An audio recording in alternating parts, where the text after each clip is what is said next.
Welcome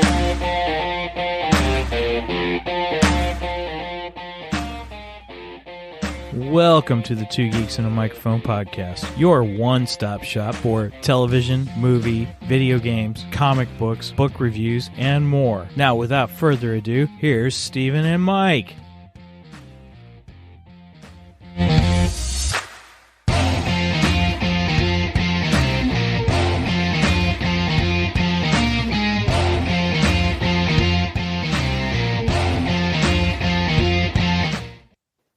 Hello there. So who talks first? You talk first. I talk first. Welcome, everybody, to the Two Geeks and a Microphone New Year's Day show. I almost said podcast, but we're really podcasting and live streaming to a whole bunch of stuff. So I am your co-host, Mr. Stephen Boster, along with my illustrious, wonderful co-host, Mr. Michael Shanks. Mike, say hey to everybody. Good morning to all you geeks out there in Geekdom Land, and Happy New Year. I know if you're going to listen to the recorded podcast, it won't come out until the, 7th. I don't even know what Friday's date is. Right. So this is coming to you from the past, I guess, at that point. Right. But Happy New Year to all. Happy New Year. Happy New Year. Happy New Year, Mike. Happy New Year, Stephen. It's actually been a pretty good year. I mean, especially for us in podcasting.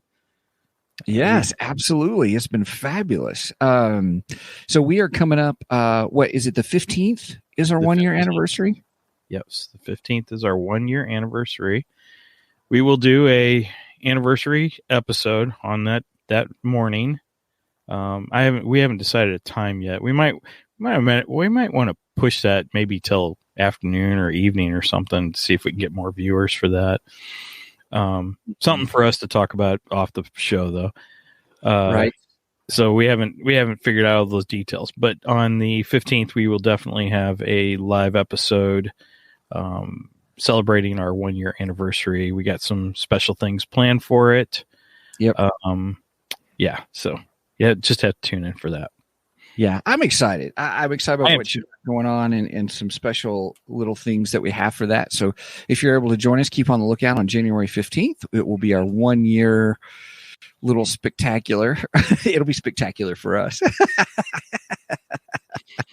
Hopefully it's spectacular for the listeners. I hope. Right. Yeah, we've got some neat stuff lined up. And I don't know about you guys, but if you have not seen our most recent episode with Mark Anthony Austin, where we talk about Boba Fett, the Book of Boba Fett series, we talk about episode 1.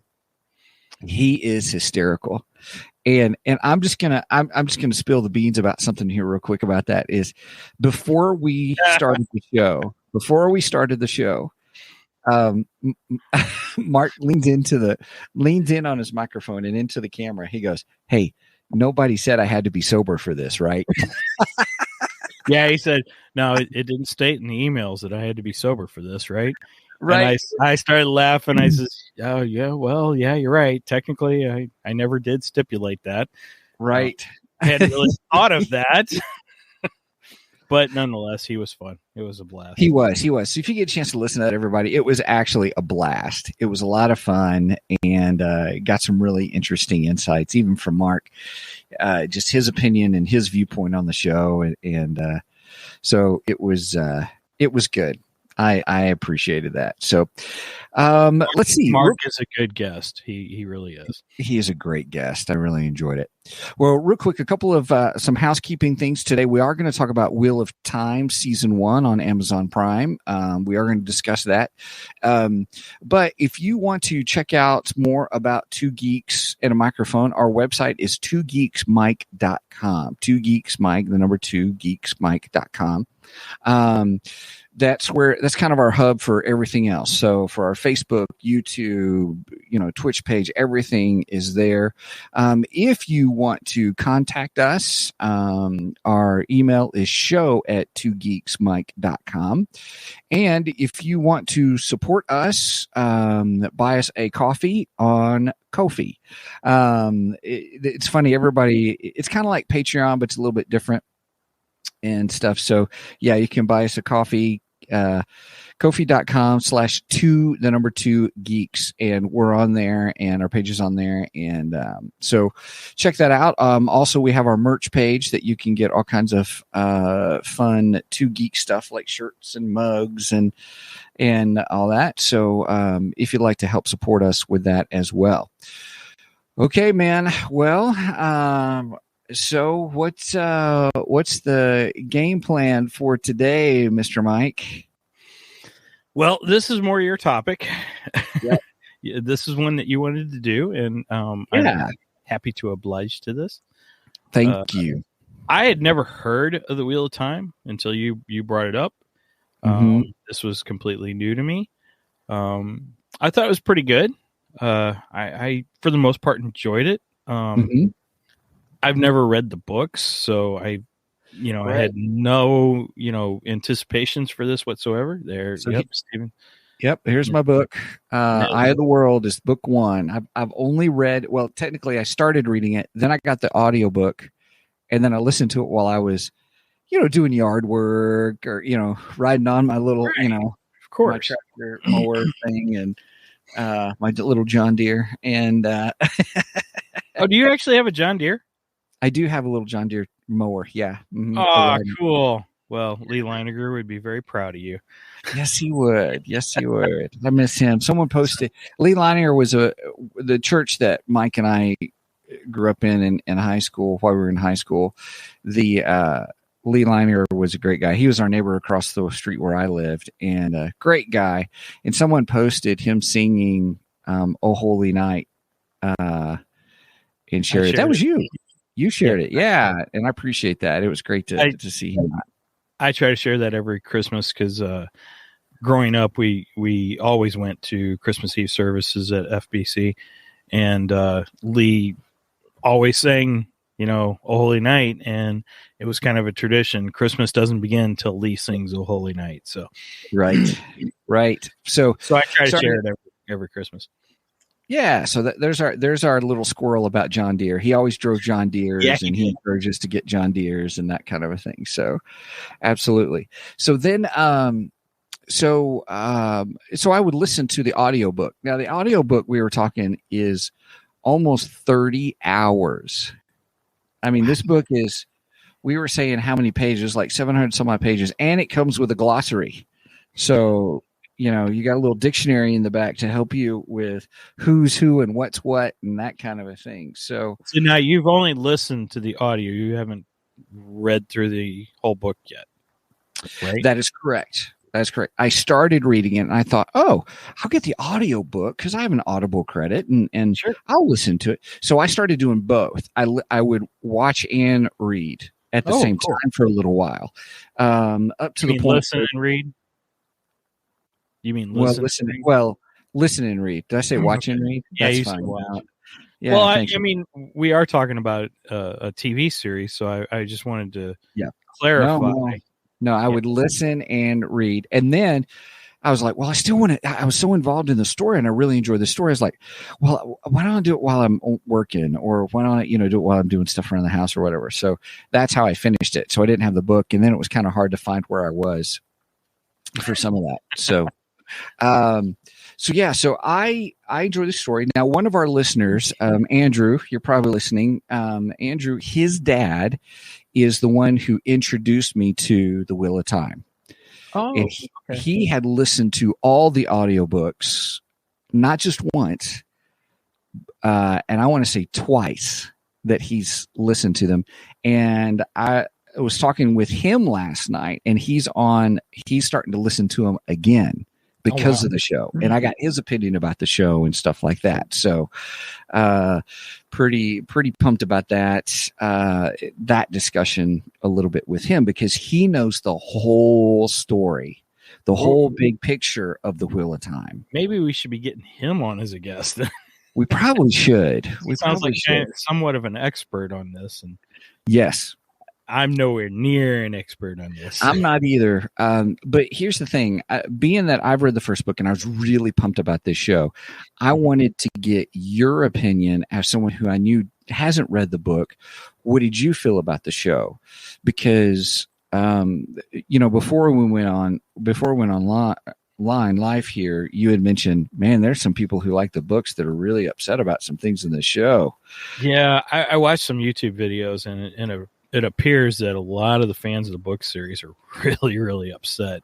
And some of the videos I watched, I mean, I don't have a stake in this claim, so because I haven't read the books, all I know is the TV series, what I've seen on the TV series. But just by some of the descriptions that some of the YouTubers had used, I was like, okay, I could see why you might be upset about that. They excluded some pretty interesting details from the books outside the television series that, yeah, I think might have enhanced it a little bit. But there is this thought that would it be too much for television too? Right. So I was really interested in seeing, as somebody who at least has experienced at least the first book, what your take was on, the book versus the television series. So I, for the most part, enjoyed it, and I will tune in for season 2 because I want to see what happens. I did have a couple little complaints coming into this. As the season went through. But overall, I liked it. I thought it was pretty good. Okay. So, yeah. So, okay. So how do you want to approach this? Let's talk about our review of it, overall, and then we'll kind of get into our spoiler territory like we always do. So we kind of give our reviews and stuff like that. Okay. So out of 5, let's say out of 5 rotations of the Wheel of Time. No, I'm just kidding. Okay. No, I'm just teasing. Let's do, let's see. Brenda saying internet is in Montana is wonky because of the snow. Maybe. It may be, by golly. It was 60 something degrees here yesterday. Are you kidding me? No, I'm not. It was -11 last night. Holy and this crap. Morning it is -16.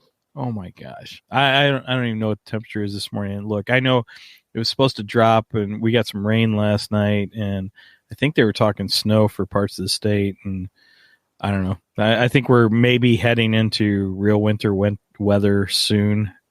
Yeah. Which I'm not looking forward to. I hear you. Okay. Sorry, Aes Sedai. We'll say out of 5 Aes Sedai. So those are the the women in the women spellcasters or the women magicians or something like that. So Brenda says 38. 38 degrees right now. Wow. Okay. All right. So I give this show actually 4 out of 5 Aes Sedai. Oh, that kind of rhymes. Yeah. I enjoyed it. I enjoyed I enjoyed it. It was not perfect, but for as much as they were really trying to squeeze in such a rich story, you know what I'm saying? Trying to get all of that into season 1 and try to do some incredible world building. I really, in all openness, I thought they did a really good job. They really did.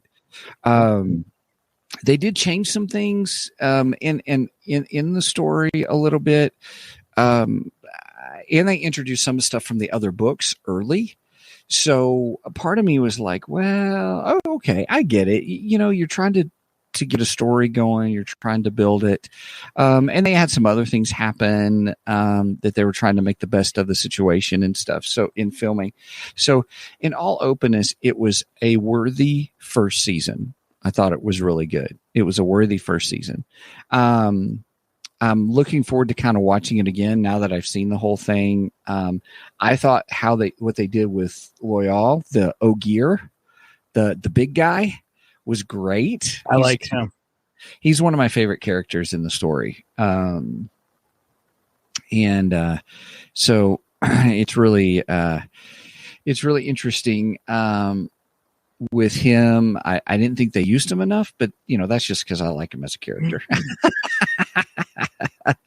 Well, we all have our what's the word I'm looking for? Our favorites, Yeah, that wasn't the word I was looking for, but preferences. No, that's still not the right word. I don't know. It's a penguin that fell off the iceberg. Oh yeah, right. That should be another shirt we should make. Oh yeah, that wouldn't be bad. No, we all have our prejudices. Oh, okay. I think that Sure. was what I was looking for. Because you liked him a lot, so you'd prefer to see him more in the episode. But Right. did he play more of a role in the books? Yeah, he's a lot more. Okay. Mhm. Then I think that's fair. I think that's fair. Well, any of the characters, they were trying to do what they could with them. You know what I mean? There's so many characters to introduce, and try to give you a sense of the world itself. And I get that. And you can only do so much. I mean, good night. If the audiobook is 30 hours and you're trying to do what was it, 8 episodes, each one an hour, you're trying to take a book that is 800 pages and trying to do 100 pages per episode. If you're just, break it up, you can't do it. Not with Wheel of Time. You just can't. And so I think they're doing the best they can. I wish people would stop saying, "Oh, it's Amazon's version of Game of Thrones." I heard that a lot. I did. Now I didn't watch Game of Thrones, so again, I don't have a dog in that fight either. Right. So I have no idea if this is comparable to Game of Thrones or not. Only in the aspect it's kind of this medieval, take. It's fantasy. It's sci-fi fantasy, technically, right? Because they give you a glimpse of it in one of the episodes. The last, I guess it was episode 8, where they kind of did they did the flashback. I better stop. I'll wait. Yeah. We haven't released the spoiler alert yet. So right. So let me stop there. But because actually, I do want to talk about that too. Yeah. So technically, it is sci-fi. It is a sci-fi fantasy. Agreed. Film, or TV show or book series, genre-wise. It does get plugged into, like, if you look at the spine, it's Tor fantasy. So it gets put into the fantasy category. And mostly I can get that. And I understand that. So, but in there, for first outing, I definitely give it a 4 out of 5 easy 4 out of 5, if not 4.5 out of 5, because to give them credit for what the monumental task of what they're really trying to do, to try to bring this to video, it's an incredible first effort. It really is. In all openness, kind of a thing. So I love the first book. I have not read all of the books, only the first one. There are a lot of differences of what I remember, kind of a thing. And then, but I get that. I get the whole, I understand they're trying to do what they can with what they have. So, okay, there's my not so quick overall review. Okay. So, me coming into this and not knowing a thing about it whatsoever, I thought it had interesting world building, a little confusing at times, but good world building. The characters I thought were very interesting. I liked the powers, and I liked the development of the powers. I thought that was cool. They're, again, I don't want to say what lowers my score for me yet, because that gets into spoilers. But there's just this one thing that brings my score down. So I am going to give this a 3.5 Aes Sedai's. Okay. For the most part, I really enjoyed it, but there's something that annoys me that I wish they wouldn't have done in this first season. Maybe not even at all in the whole series, but we'll get into that. We'll get into that. Okay, sure. All right. So, do we want the spoiler alert? All right, let's do the spoiler alert, and I'll post the spoilers are starting. All right.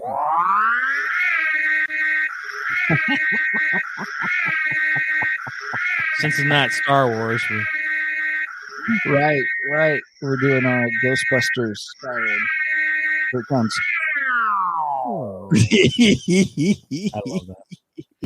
All right, we are in spoilerific territory now. All right. Well, okay. So to set this up, and I probably should have done this in the first part. Let me tell you what the premise of the show is. Okay. Okay. Now this is the show, not the book. The Wheel of Time follows Moraine, a member of the Aes Sedai, a powerful organization of women who can channel the one power. With her warder, Lan, she seeks a group of 5 young villagers from the secluded 2 rivers, believing one of them is the reincarnation of the dragon, an extremely powerful channeler who broke the world.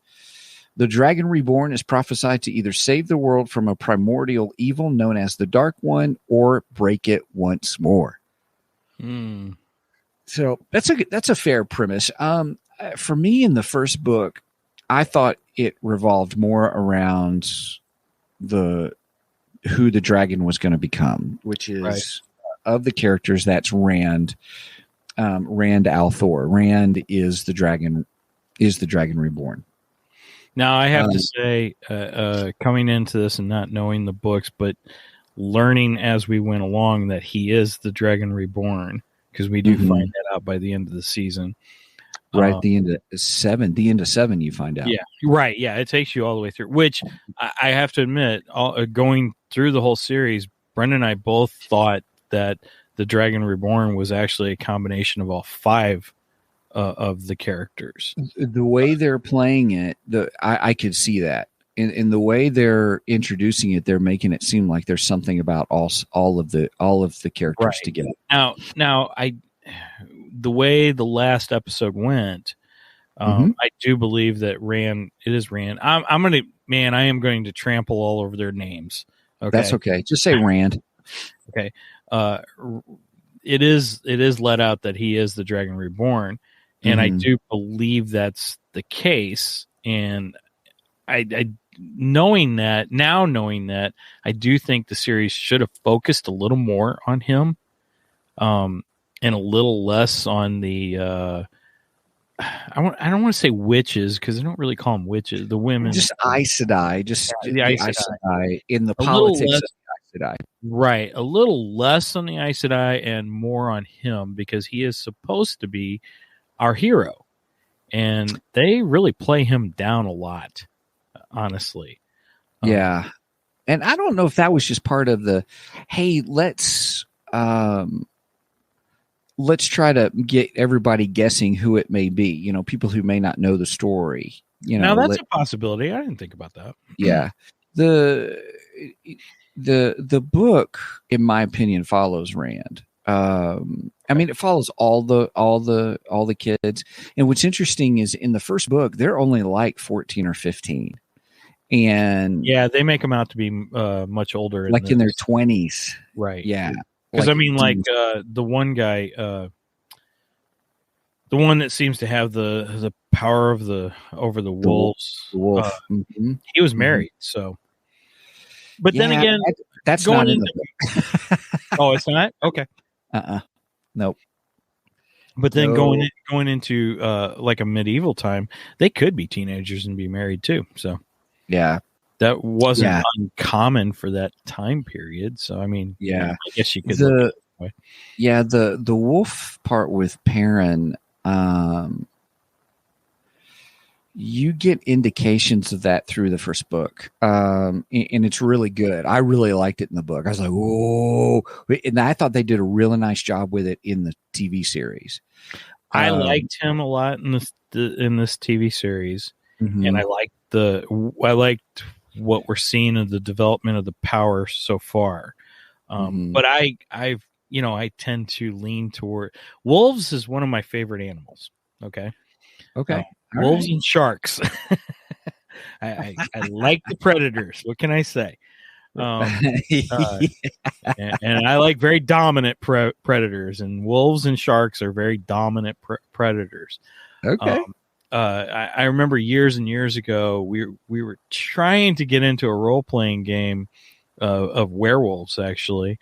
Never really got into it, though. But I have this fascination with with dogs, wolves, especially wolves. I love wolves. I love huskies, so because they kind of resemble a wolf in a way. Yes. So, yes. So I like this character a lot. I think he's a cool character, and I would like to see more of his development. You will. You will. They're all important to the story. Sure. They really are. That's why the books are so huge, is because it's not just one character that you're following. You're following a bunch, and the interweaving of their stories and all. So yeah. So that's just a quick spoiler on here's the end. It's Rand. For me, episode 7 was good. I enjoyed episode 7. Episode 8 overall was kind of like, that's not how I remember the end of the book. But in all fairness, Robert Jordan, it does end abruptly. I've always equated the book version of the ending to be very much like Star Wars Episode 1, where they blew up the command ship, and all of a sudden all the droids were powered down, kind of a thing. They are brokey. Yes. Yeah, that's kind of how the book ends. It ends real quick. And I was watching Daniel Green is a guy who's a big Wheel of Time fan. He's a YouTuber, and sometimes I'll watch his stuff. And I was interested to get his thoughts and on the some of the Wheel of Time, and even Brandon Sanderson, who finished the series for Robert Jordan, because Robert Jordan passed away in 2007. Yeah, I wanted you to get into that a little bit, since you know a little more about the history of the books and stuff. So you were telling me that who was the author of Brandon Sanderson. Okay, so Brandon Sanderson wrote how many of the books? So I'll tell the whole story, but Brandon Sanderson gives his point of view as well. He gives his thoughts as well. I didn't get a chance to watch that, so they did a live thing with that. So here's what happened. If I remember right, let me see here. I've got my thing up to remind me. I'm looking at the names of the books and trying to remember which ones. I think it was, I know it was the last 3 for sure that Brandon Sanderson did all of them. And originally, when Robert Jordan did the series, he planned it to be like 12 or 13 books. And he was, now this is the 1990s, the early 1990s is when they began. He would write he was kind of like a ghostwriter for some of the Conan the Barbarian books. And this is Robert Jordan. And he was looking at some of the stuff about some of the fantasy books that were out there. And I remember him telling his copywriter, who was actually, I think, was his wife. They ended up getting married, kind of a thing. I think that's the story. Harriet McDougall was her name. Did they ever get married? Gosh, I can't remember now. Age. I hate age. So he said, I could do this better. Age is better than the alternative, though. Right. That's true. He made a comment saying that he could do this. He could write some of the stories that were out there. He was like, I could do these better. I could create my own story and my own epic, and I could do really well with it. Right. And so he started to, and that's where we get Eye of the World. And what happened is in 2007, he passed away. He ended up getting, he had some kind of disease or something very rare, something super rare. And he wasn't able to finish it. Gotcha. And so when he passed away, Brandon Sanderson was very much influenced by the work of Robert Jordan. Brandon Sanderson, great guy. If you catch his videos online, he's very down to earth, humble kind of guy. He's Mormon. And he sometimes teaches. You can get his writing classes online. He does them for free. Like when he teaches at the at the Utah school, the university and stuff. He puts them online, well, parts of them, on writing. Just down to earth, nice guy. So he wrote when Robert Jordan passed away. He wrote a eulogy. He wrote just a nice little piece about just who he was and what he, just his influence and that kind of a thing. Well, Jordan's widow, Harriet McDougall, read it and was influenced by it. And based upon what he wrote in there, now Sanderson was a young writer, and she was like, hey, I think this guy can finish the work, kind of a thing. Right. And so conversation started, and he gets asked to finish the Wheel of Time series. And that's pretty cool. It is. And so when he tells the story briefly. I'm trying to remember all this because when I started reading the first book, I was totally into it. I loved it so much. I was like, I got to find out the whole story, the behind the scenes and all that kind of stuff. What's interesting is if I remember this correctly, he stated his world building pages. Okay. So all his notes, all his scribbles of who's who, where's where, what's what, and the detail that even Jordan put into his writing about what do the clothes look like down to the toggles, just the detail. So would you say it was a J.A.R. Tolkien type, details? Because Tolkien is hard to read, in my opinion, anyway. He's a fantastic writer, but man, Tolkien can spend 10 pages explaining a blade of grass. Right? No offense to him. Like he's written the Lord of the Rings series, and it's, held up as one of the greatest fantasy, series of all time. So, yeah. So how I equate that is as J.R.R. Tolkien is probably the grandfather of fantasy. I mean, he really developed and created that genre, and that's my opinion. No, I agree with you totally. I think Jordan became the father of modern fantasy, and I think Sanderson is now the one today who is taking that forward. And so I do believe that Tolkien inspired Jordan, and Jordan definitely inspired Sanderson. Mm-hmm. Sanderson. Gotcha. So Sanderson's, he's in the middle of his big epic. I think he's 4 or 5 books in now. I have the first book, and I also have it on Audible. You know how we talked about Eye of the World is 30 hours long Audible? Mm-hmm. Way of Kings, Sanderson's first book, is 45 hours, and I haven't even started it. It's huge. I haven't even started it yet. So it's really fascinating. So Sanderson, it was so interesting how he, there was so much work. So of all these pages, we were joking before the show, there's 4.4 million words in the whole series. It's, 14 books. Technically there's another book. And so it was, I was like, holy cow, that the world building is twice as much. The way Sanderson describes it, it's twice as much. It's huge.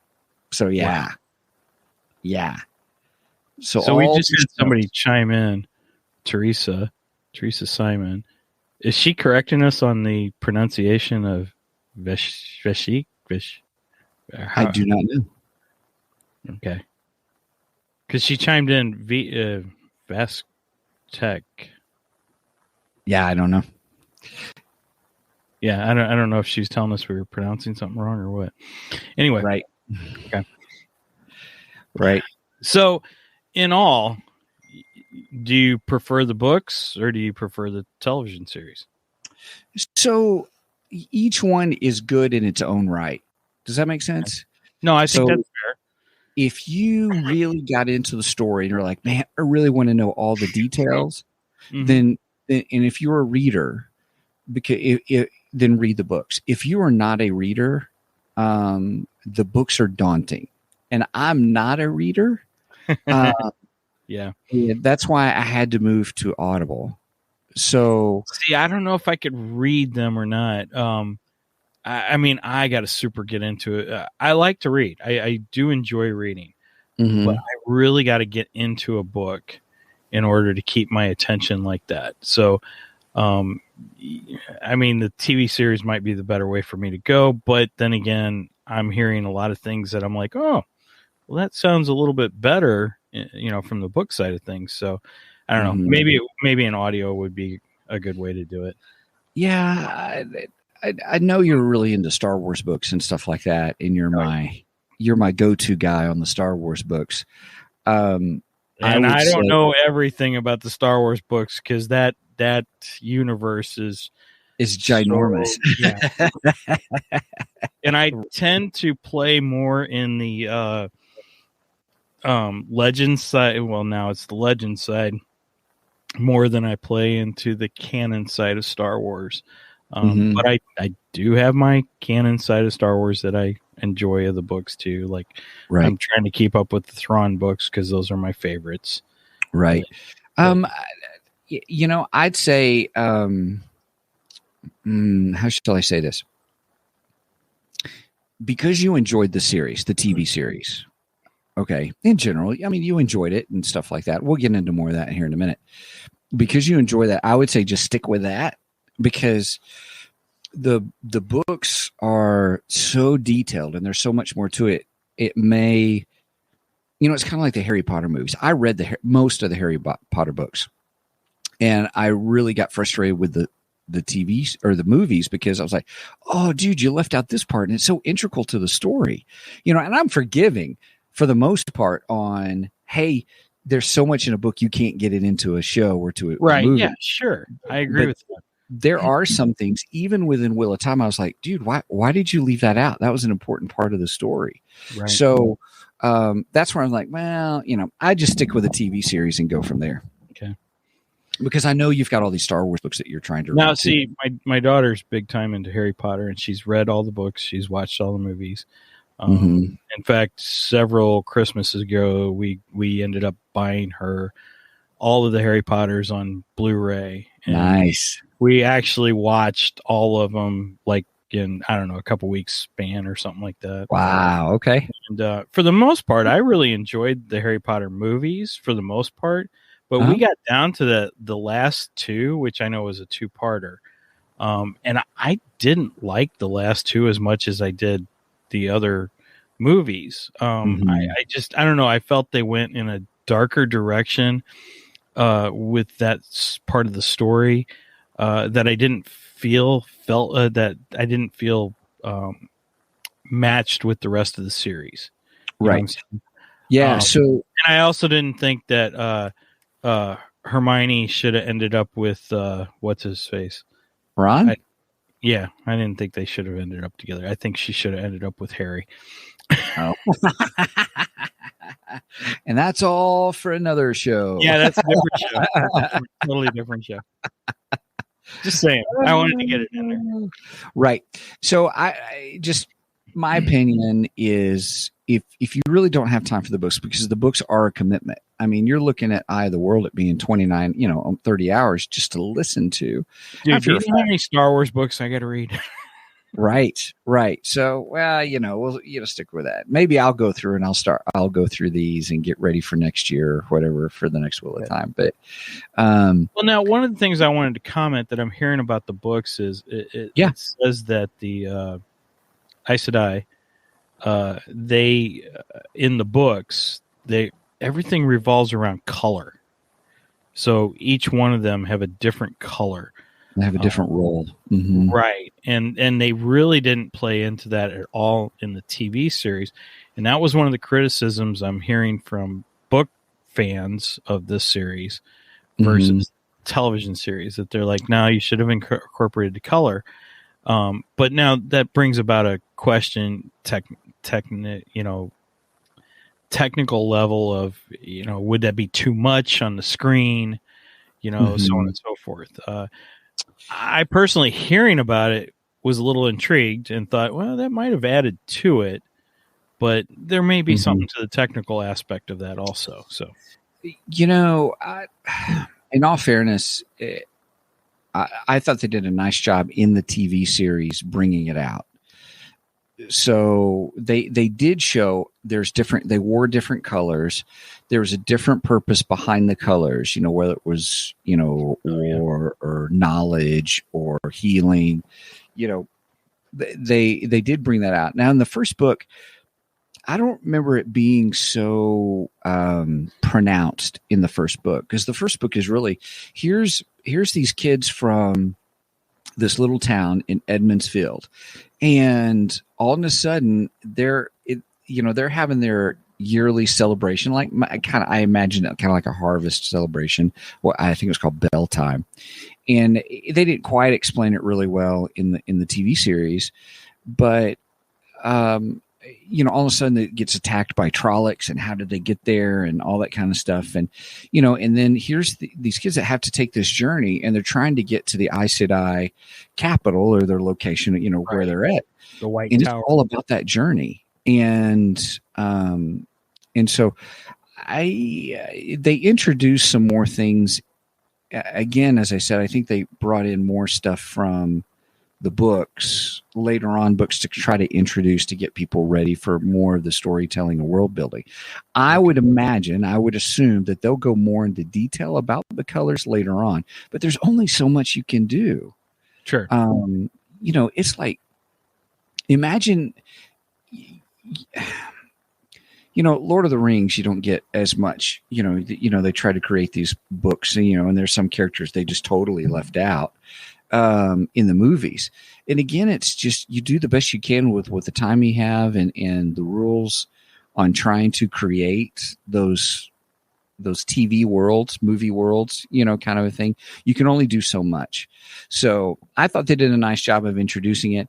I didn't like how the season opened, kind of a thing. It kind of introduced them with the Aes Sedai and stuff like that. And there's a guy who can channel, and I think it did a nice job of saying men who channel kind of go crazy.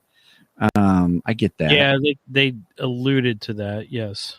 Yeah. And so it's in the lore behind that. I don't know the full lore, but just know it got tainted by the evil one for men. If men channeled it, they would go crazy. And so there's a whole lot to that. There's just a whole lot of lore, even in the first book. And I think they tried to do the best they could to try to, let's tell a story, and we'll do different parts along the way. So, like, for example, the beginning. So if you remember at the beginning of episode 8, there's a discussion you find out who is the dragon reborn, and they show the picture of the dragon. Well, he was reborn too, but they show they show the world, and there's flying vehicles, there's the sci-fi component and stuff like that. And it's like 3,000 to 5,000 years before where we're at today. Right. And when that scene came up, I told Brenda, I go, look at everything in the scene. Look at their clothing, look at the furniture, look at the city. I said, you're looking at a much more technologically advanced culture 3,000 years before what we're watching in this season. Right. And I said, and then she makes granted, everything is in, done in a different language, and it's done through, subtitles. Thank you. Subtitles. Yes. It's done through subtitles. And she makes the comment that something could set them back 1,000 years. So, yeah. So, yeah. The whole thing with the dragon reborn is there's always these prophecies of, he will either rebuild the world or he'll destroy it, or kind of a thing. The original dragon is the guy who they're referencing that you get to see at the beginning of 8. Eye of the World begins with a prologue of him going crazy and what happens, and how he broke the world, kind of a thing, or something like that. It is, if I remember correctly. The prologue is really intense. It's really good. And the just this, it's not really spoilers. Well, we're doing spoiler talking. We're in spoiler territory. So but this is kind of a book thing. So what happens at the beginning is he goes crazy. He ends up, well, he does some stuff that doesn't realize that he's doing, going crazy. It upset once he realizes what happens. He's getting taunted by some of the Forsaken, the Dark One stuff, and so he kind of gives his life, kind of a thing, and he explodes. He kind of explodes, for lack of a better term. And I'm not telling it. I know those who are big fans are probably yelling at me right now. But all of a sudden, there's what's called the Dragon Mount. And that Dragon Mount happened after kind of he exploded. So when he exploded, a mountain appeared, kind of a thing. And that's what you see in the background of the Aes Sedai castle. That big mountain, the Dragon Mount. Okay. So that's him. So do you remember at the beginning of, I think it was episode 7, where you see this pregnant lady who's just kicking butt and stuff? So there's a whole lore about that, of who she was a part of, who she was. That just these women fighters. I kind of took it that she was actually the mother of what's his face, the Dragon Reborn. She is. She is Rand al'Thor's mom. And then you find out that Rand al'Thor's dad was that soldier that found her at the and took care of the baby because she died. Right. Okay. Now, that location is there on Dragon Mount. Where all of that occurs is right there on Dragon Mount. Okay. And that's the prophecy, and that the new dragon would be reborn there, kind of a thing. So does the mother and father know that he is the Dragon Reborn? No. I don't think so. You don't get that from the first book, kind of a thing. So yeah. So I didn't quite get that from the TV series either. Not Biodad. Not Biodad. Yeah, it is not his biological father. That is correct. And I'm sure they probably reveal later on who the biological father is or something like that. But his dad, yeah, he's got a excuse me, sorry. So his adopted dad, just a great man, and he has his own story too. It's just everyone has a story. The amount of work that Robert Jordan put into each character is phenomenal. Some of these writers, we think, they're just writing these books, but some of these writers for these fantasy things have world building that they create. It's almost like a catalog, a dictionary of all these things that they put into to help them as they're writing their story and organize it. It's crazy. So I want to get into my complaint. Okay. What's your complaint? We seen, I think, at least 3 times where major characters literally died and then were immediately brought back to life. I have an issue with this. I don't like this. Steven, did I lose you? I think I just lost Steven. Hey, it's coming back. Sorry. My internet's. Oh yeah, your internet is low. So yeah, my big complaint was that these characters, I think there were 3 of them that actually died and then were almost instantly brought back to life. To me, this is a major problem because you're not giving any weight to the characters, in my opinion. Because Steven just went out, so I'll just continue with this a little bit while he comes back in. So I'm back. There you're back. Okay. I'm back. Sorry. Good night. Okay. I don't know how much of that you heard. Yeah, I heard the part where the 3 characters died and then they came back, and you don't like that. Okay. All right. Yeah. And I don't like that because I think that takes away some trust from me as a viewer that, they're taking these characters seriously. There's no weight to these characters then, because at any time they could just die and then come back to life. There's no payoff. You know what I mean? Okay, let's take it back to a series I know well. Let's go to Walking Dead. Okay. Walking Dead is very well known for killing off major characters, and when they die, they die. They're not coming back, and you know it. And it tends to weigh emotionally on the viewers. I think this is a way this hurts your series when you just, because you just know, oh, well, the character died. Oh, don't worry. In 10 minutes, they'll be back. No big deal. And I know they do that a lot in comic books. We've seen it many times in comic books, but it's slightly different with a superhero. So give me an example. I'm sorry, you cut out there, Stephen. I did. So give me an example. Give me an example of one. Of one of the characters that died in this? Yes, that died and came back. Well, okay, we'll take see, I don't know the characters' names well. The 2 girls out of our 5 main characters. The one she dies in the last episode. And then the other girl heals her on the spot immediately. And I don't know. I just think that takes away from it. Okay. And that was part of my reason for making this a lower score. Okay. So the stakes of the characters are. I think it would be better if you teased that they were about to die. And then later came in and said, yeah, they survived it. Rather than actually having them die and then just automatically being healed and come back. I agree with you. I don't remember that being part of the story in the first book. I could be wrong about that, but as I remember from the YouTube videos I watched, they said no. That is not a part of the story in the book.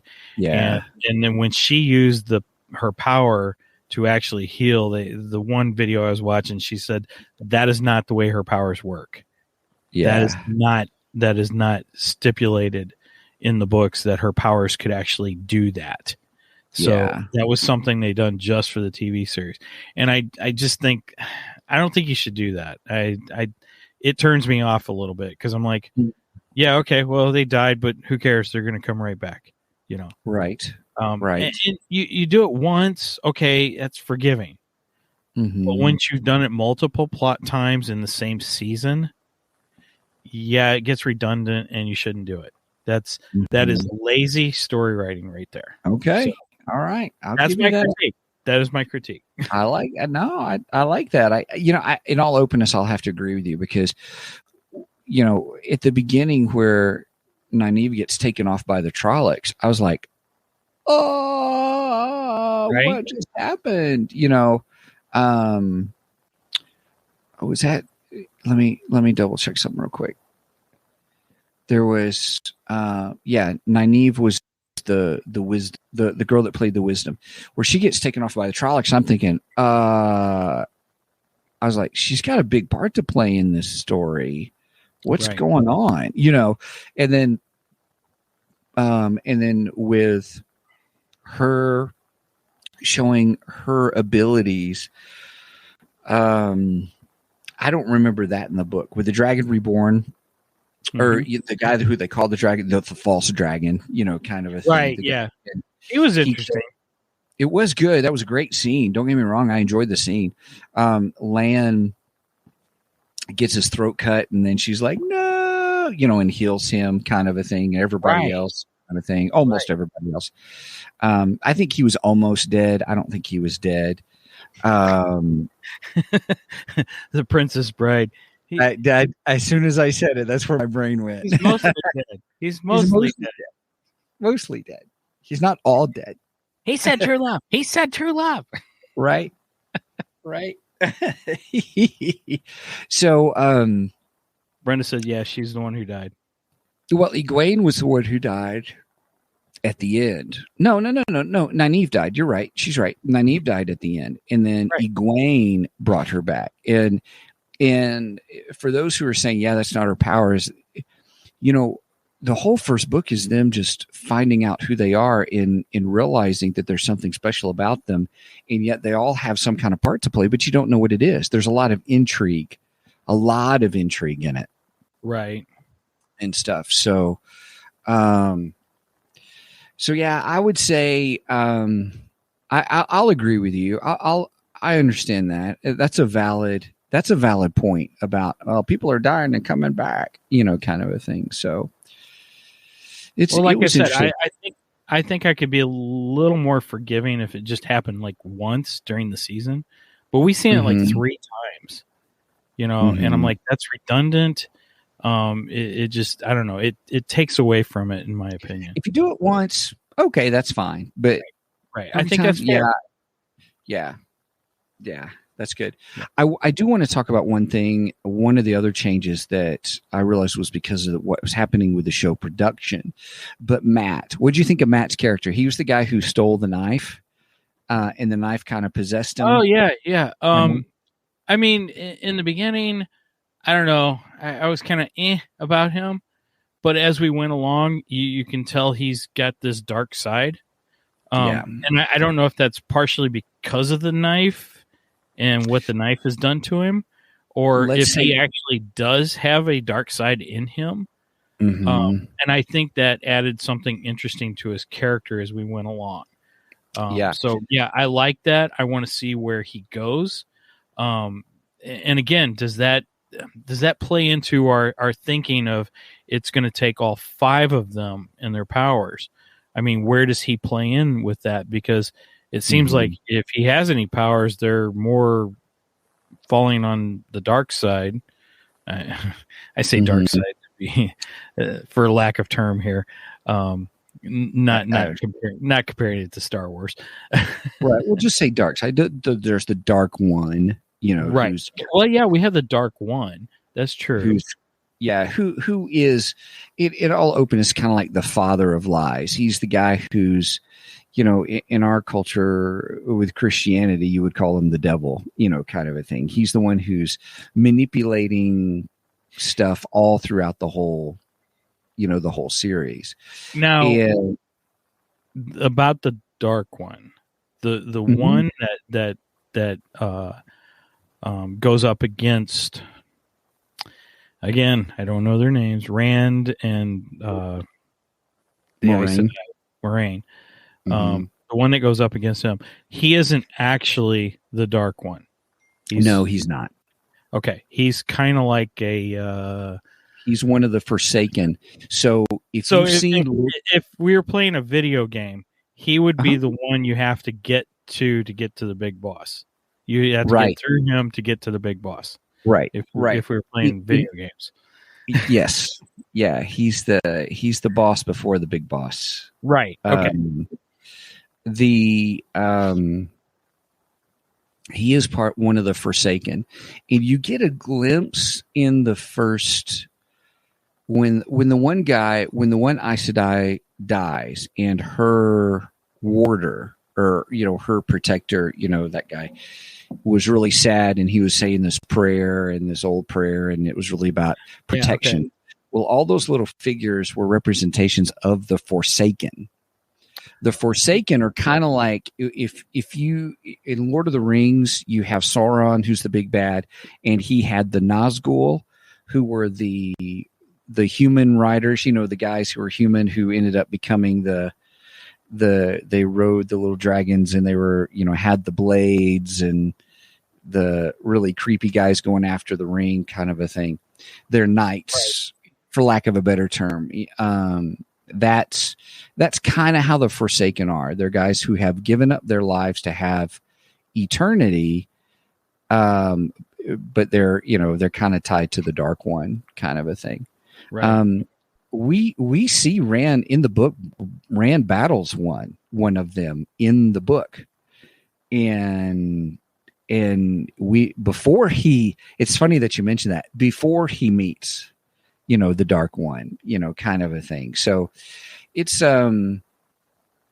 really, there's this whole realm of, they kind of introduce it a little bit about the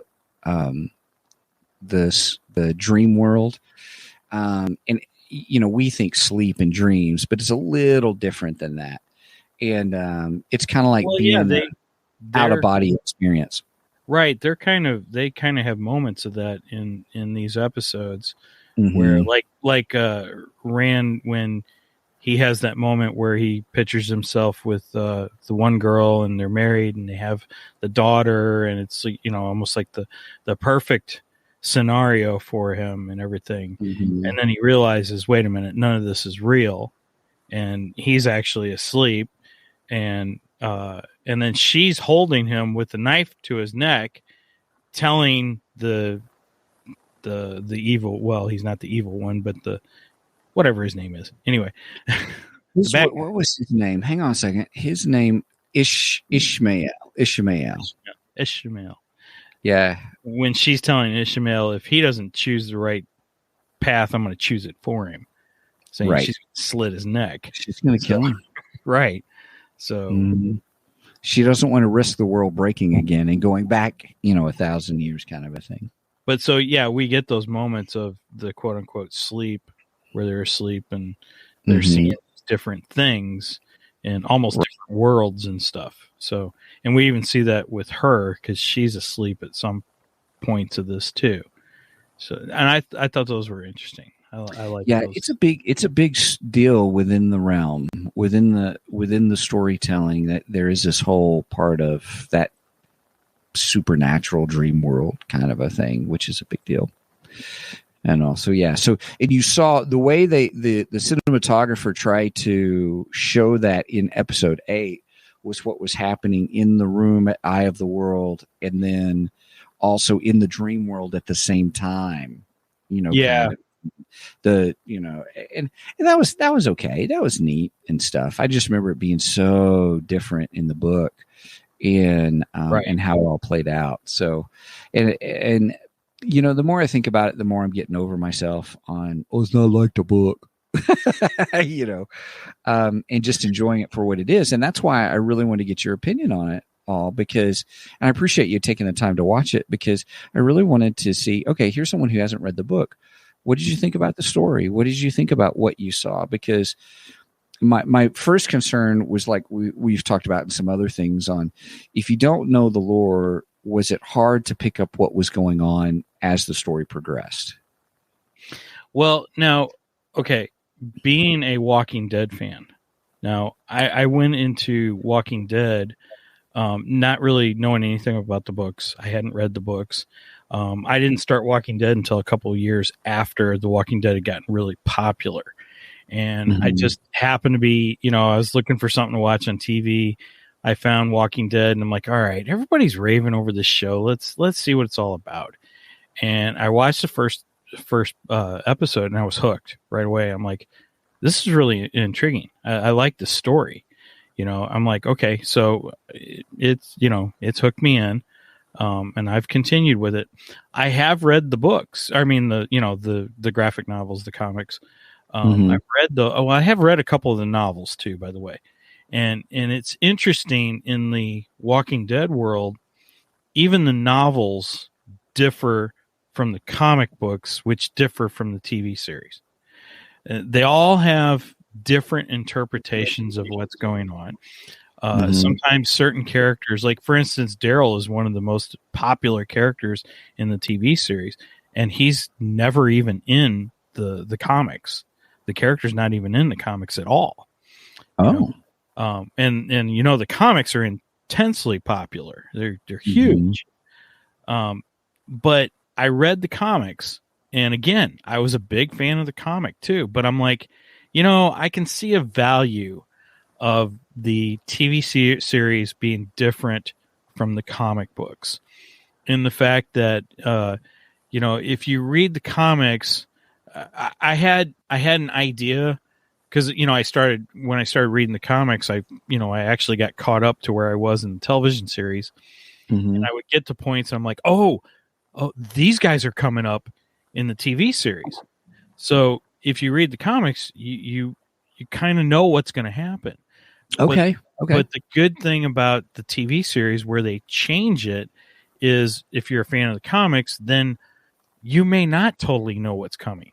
Because it's like, oh, well, yeah, that's coming, but it's a different take on what happened.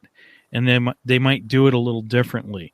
And they might change a character here and there. So I think there's some value to not having it exactly like the books. Okay. And again, I'm coming into this not reading the books. I'm not a fan of the books of Wheel of Time. So again, I don't have a dog in the fight there. But Brenda put multi-universes. I don't look at the killing. I don't look at Walking Dead as multiverse, though. I just look at it different interpretations. As a different interpretation of the story. It's a little different than Marvel and DC, where those are definitely multiverses. And I would think this book series I would look at this very similar to the way I look at Walking Dead. Is you're going to take the basic premise from the books. But you're going to slightly change it so you give the viewers something to anticipate and not expect everything that's in the book. Does that make sense? Yeah. Yep. So I think like that's that. one way to look at it. And I know there are book readers out there who are like, no, I read the book and I want the book. I want the television series exactly like the book. Yeah. I get it, but I think there's some value to be said there. So that's all I've got to say about that. That's all I've got to say about that. I would say that it goes back to headcanon, where we talk about, and I think for some they've created this headcanon and they don't want to mess with it. And they're like, they've pictured everything. I understand that too. Yeah. And I think for me is I've only read one book, so I'm not super You're invested. not married to your headcanon yet. I'm not married to my headcanon. That's so right. Your headcanon could actually incorporate both the books and the TV series as you go along. Yes. Yeah. Mm-hmm. Yep. Gotcha. And so I'm okay. I'm interested to see where they go with it. I do feel like there wasn't, how in movies and stuff, you always have that third act and there's this great build and this great battle and stuff like that. The reason I didn't give it a full 5 or anything is because, well, one, it fizzled. I think it fizzled. There wasn't a great big battle fight sequence of seeing, the best fight sequence in the whole thing was the opening episode. And I loved it with Moraine and the Trollocs were coming and you got to see her and Lan, her warder fight. Oh, that was very Lord of the Rings feeling there. Yeah, it was great. I really felt like I was coming into Lord of the Rings there. Yeah. And I was like, this first episode is great. It's really good. I loved it. And, so, and then I was like, well, okay. The story where they go to where they go into the empty city. What was that called? They go to Shadar Logoth. So that's a city that was empty and all the story, kind of a thing. I thought, they did a really nice job with that. That is in the book. Little different. There's a character there in the city that they don't talk about. And I understand why they were trying to leave it out. You just can only do so much. Right. But the fact that, there's this blade that Matt takes and stuff. Now, another thing about Matt is that actor had to leave the show. I don't know why. Really? He actually goes with them in the book. He goes with them to the whole that whole journey through the gates, to the eye of the world thing. And he through that like the I don't know, that it looked like a ultimate world kind of a thing. Yeah. that, like destroyed forest is what it looked like to me. Oh, no. That was the blight. No, the gotcha. ways. Well, they went through the ways and it was really dark, and they were, and Okay. they were trying to make their way. They were, hopping interdimensional warp speed or something, kind of a thing. Right. That does go with them, if I remember correctly. So, I was like, well, oh yeah, the scene that looked very much like what's the TV series? Gosh, where they go through the big ring. Stargate. Stargate, yeah, that reminded me of Stargate a lot. Right. Yeah. Which, by the way, the star of Stargate is who? The Stargate. Yeah, who's the star of Stargate? Who's the starring actor in Stargate? Oh, MacGyver. Richard Dean. No, the other one. Anderson. The other one. There's. Michael Shanks. Thanks for picking up on my joke there. Right, the TV series that actually was played by James Spader in the movie. Yeah. That was Would you good. believe I've never actually watched that series? It's not bad. I watched it. I used to have most of it on DVD. I have friends who are fans of it, and they're amazed at the fact that I didn't get into it. I'm like, yeah, I just didn't get into it, even though one of the stars of the show is my namesake. Right. Yep. Anyway. Yep. Sorry. So I forgot what I was saying. Probably don't. Oh, the actor. So for some reason the actor had to leave the show. So he's not going to be in season 2 then? They've had to recast the character for some reason. So that's all I know. That's all. I don't know anything else on that. I don't know any juicy dirt or anything. I don't. There's just some reason. Well, I'm not worried about juicy dirt. It just kind of sucks that he's not coming back. I liked him. I thought he was a good character. I thought he acted that character great. Yeah, really good. Yeah, I'm not worried about the. I ain't worried about the dirt behind that story. I just. Yeah, I don't. I would just prefer the same actor to come back if it's possible. Right. So. Right. Yeah, that kind of sucks. I'm kind of bummed by that. Dang. Yeah. Yeah. I think he acted it great. Yeah, Brenda said he played the bad guy well. I agree. Yeah, Brenda, he did well. Or a guy who was struggling under the dark. You know what I mean? Yeah, right. Because he was really I guess we don't really want to call him per se the bad guy because he's not quite that yet. Right. I don't know where he's going with the character. Mm-hmm. Yeah, he's under the influence of a bad guy. So yeah, of the bad guy. Right. The Trollocs looked great in the opening episode. In the last episode, the battle, I was like, oh, it's pretty shady, or it's pretty dark. It's hard to see. So, but in the first episode, they looked fabulous. I thought so too. The shade was awesome. Yeah. Was just great. I thought the effects of this were done very well. I had seen some complaints online saying, of course, you always see this, it didn't have that great of effects. Well, okay, number one, it's TV, it's not movie. It's not movie. TV doesn't get the budget that the movies do, unless you're Disney, and even Disney TV gets toned down a little bit. I mean, Mandalorian was probably the height of what we're going to get, but that's because they have the volume, and the volume is probably one of the greatest inventions in movie cinematography as of today. But I thought the effects were done very well in this show. I for a TV series, I was pretty impressed with them. I liked them. I thought they looked convincing. So it would be interesting to have Mark Anthony's take on the effects on this and see what he thinks, being in the industry and stuff, or maybe even Paul Bateman.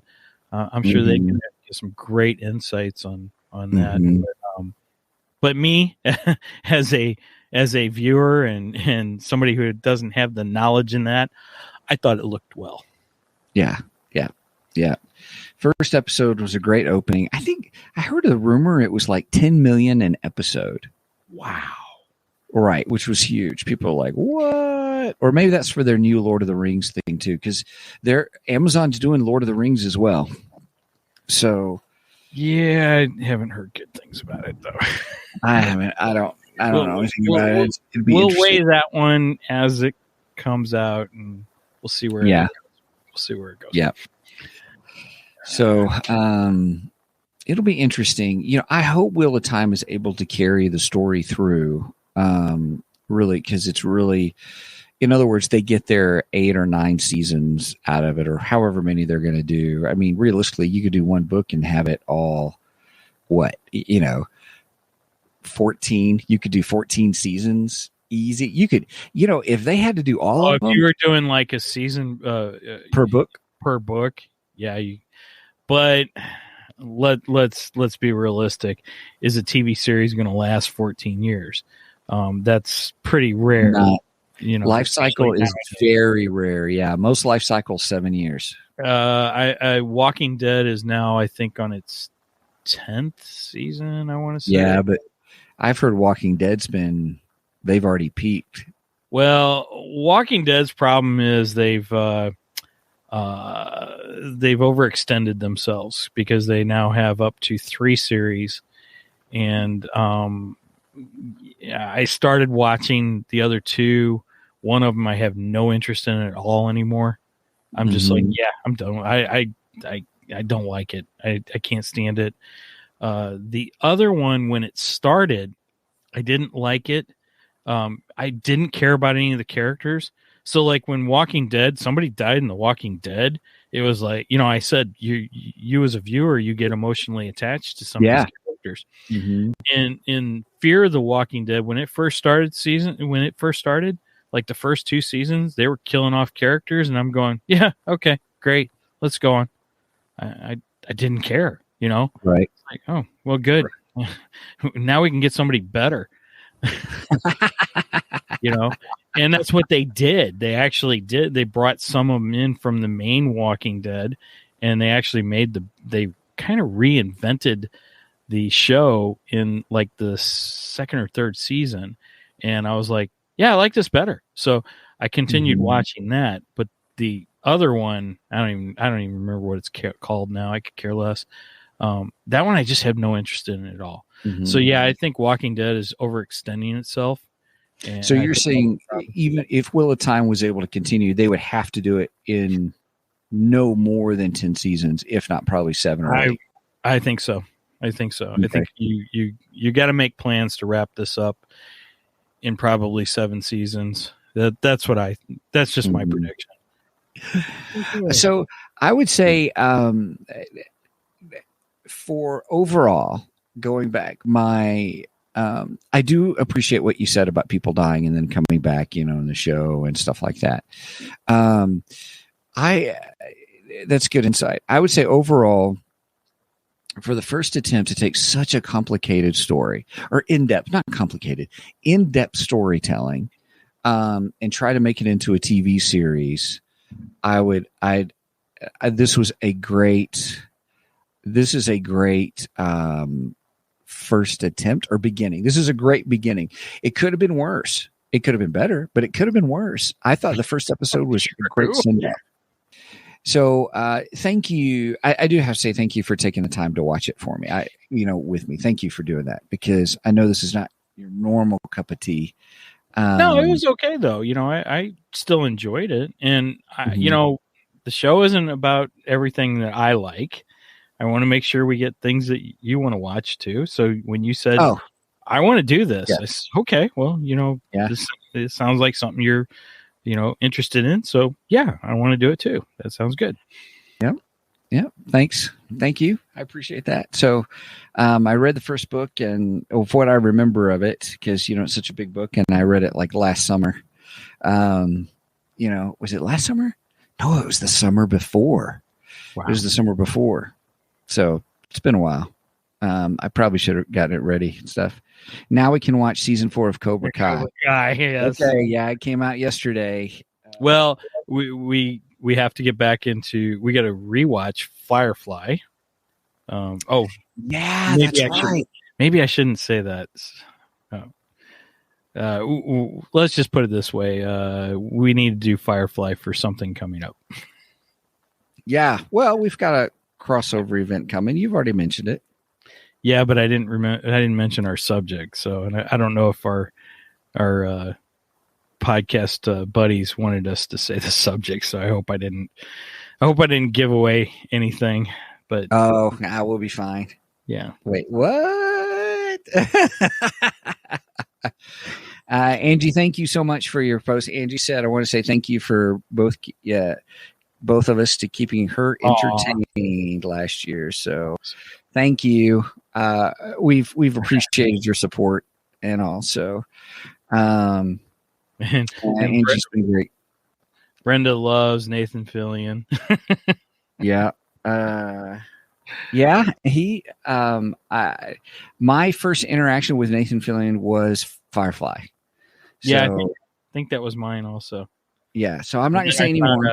Then I found out he's the voice of Green Lantern and a lot of the DC animated stuff, which I was, I loved. I thought that was great. So I'm a fan of his. I'm not as big a fan of his as my wife is. Because she's continued to watch several of his series since Firefly. Mm-hmm. I've loved Castle. She was a big fan of Castle. One Life to Live. I heard that a long time ago. Yeah. Oh gosh. I'm not a soap opera guy, so I'm not in a soap opera. About that.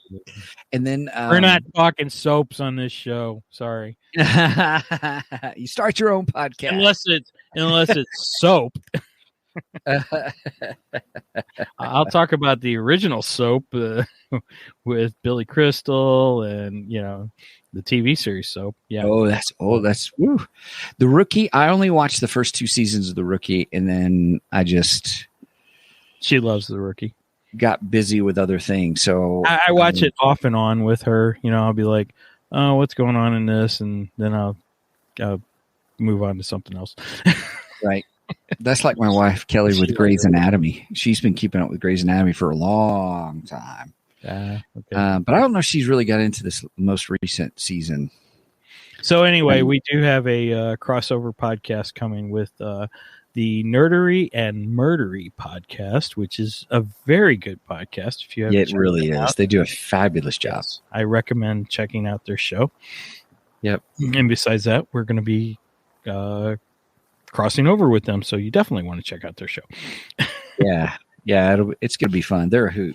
They're funny, good guys, but they do their homework. Yeah, they're not like us. Right, they actually know what they're talking about. Right. All right, anything else on the Wheel of Time? No, I'm just looking forward to it. Any other comments, let us know, or any other questions or anything anybody has to add where we goofed up in our discussions and all that. We're just 2 guys who happen to watch the show, and I just happened to read the first book a year and a half ago, and hey, let's talk about it. So we probably got some details wrong and stuff like that. But what did you guys think of it? Let us know in the comments. What did you like about it? What did you not like about it? Are you excited for the second season? Are you not excited for the second season and stuff? I'm going to watch the second season. Hands down, I'll still watch it because I want to see what happens and how they do it. I'm looking forward to that. Oh, I'm definitely going to tune in for the second season. Mm-hmm. I'm not, I was turned off a little bit by the whole, let's kill him off, let's bring him back, let's kill him off. But that wasn't enough to go, all right, I'm done with the show. It was just something that I was annoyed with at that time, of it happening. But yeah, again, it's not enough to say, oh, well, I'm done with the show now. So right. I have enough investment in some of the characters that I'm like, yeah, we got to see where this goes and see what happens to them. So which ones would you say are your favorite characters? Like I thought the actor Rosamund Pike with Moraine did a great job. I love the interaction between her and Lan, her warder, and Loyal, the Ogier, the big guy, the librarian guy. Yeah, loved him. I like Rand, whatever his name is. See again, I like him a lot. I'm really intrigued of where they're going to go with his character. I hope they develop him more, especially since he's the Dragon Reborn. I think you have to. Like I said, I like the guy with the wolf abilities, intentions, whatever it is. Yes, that's Perrin. I think he's really interesting. There's a lot more to that story that is really exciting from my understanding, what I have been told. Yeah, of what he can do. Oh, yeah. And then I think I agree with you. I like, what's her name? The Aes Sedai and her, I don't know, the Asian guy. Moraine and Lan. Yeah, I like them a lot. I think they're really interesting characters. Mm-hmm. I could follow an adventure just with those two, actually. The two of them? Yep. Yeah. Mm-hmm. I think they could do some really cool adventures on their own outside of the main story. I think that would be interesting. And I'd tune in for that. So Yep. All right, man. Well, hey, thank you. Thanks so much for doing this. We've already gone almost an hour and a half on this, which is longer than I thought we would do. I should make Chris chat with y'all for the show because he read the books. Oh, yeah. That'll be good. Everybody, that's from Angie. Sorry, I should put that on there and stuff. So, yeah, it would have been good to have him join us because we probably have some questions for him. Well, maybe season 2. Right on. Or even as we prepare for season 2, we do get some, spoiler action stuff going on. Okay, what's going on? All right. Well, cool beans. Well, hey, everybody, thanks for joining us. Wow. That's been an hour and a half, and I still don't think we even touched really all of what was all in that show, kind of a thing. So, yeah. So everybody, thanks for joining us. My name is Stephen Boster. I'm your co-host along with Mr. Michael Shanks. We are excited that you join us. And if you want to check out our website, twogeeksmike.com, twogeeksmike.com. If you've hung out with us this far, thank you. Yes. Thank you. We do know a lot of people go back and listen, and we'll have this actually on our podcast next Friday. Yep.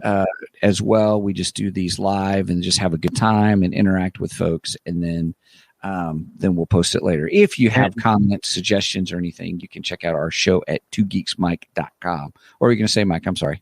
And you can always rewatch them on Twitch or YouTube. They're all available there.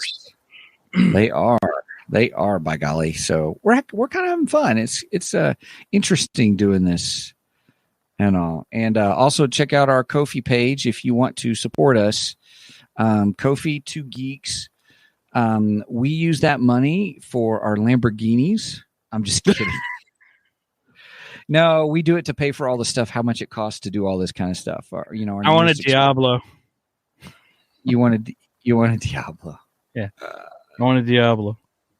Right on. We're working on it. So anyway, we're just paying for it. Like our newest thing is to do this restream stuff and also pay for our yearly podcast. And this stuff takes money to do. So if we've been a blessing to you, you've enjoyed it, just buy us coffee.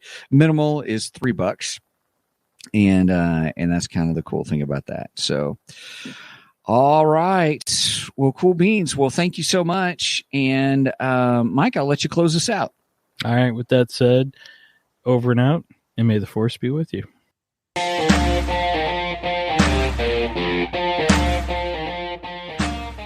Thank you for joining us today on the Two Geeks and a Microphone podcast. Tune in next week when we will have more news and reviews. Until then, may the force be with you.